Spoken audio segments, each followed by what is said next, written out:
Don't just do the SIP, do step up SIP. Let's see through the example. तर 20 वर्षांसाठी SIP करायची असेल 12% रिटर्न्सनी दरवर्षी 10%ने आपण इन्क्रीज करणार आहोत. पहिली अमाऊंट जर आपण 2,000 घेतली, 2,000ची नॉर्मल SIP आपल्याला मिळणार आहे जवळजवळ 19 लाख. आणि जर हीच SIP आपण स्टेपअप केली तर आपल्याला मिळणार आहेत 40 लाख. नेक्स्ट अमाऊंट बघूया. 5,000 रुपीज जर इन्व्हेस्ट केले तर 50 लाख मिळतील 20 वर्षानंतर आणि स्टेपअप केल्यानंतर 1 कोटी मिळेल.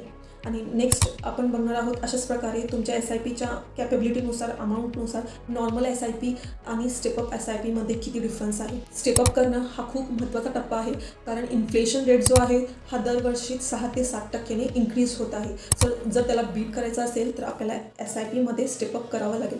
10% नाही जमत असेल तर आपण ॲटलिस्ट 6 to 7% दरवर्षी आपली SIPची स्टेपअप नक्की करावी. जर तुम्हाला ही इन्व्हेस्टमेंट चालू करायची असेल तर नक्कीच कॉन्टॅक्ट करा आणि तुम्हाला गाईड करू. थँक्यू.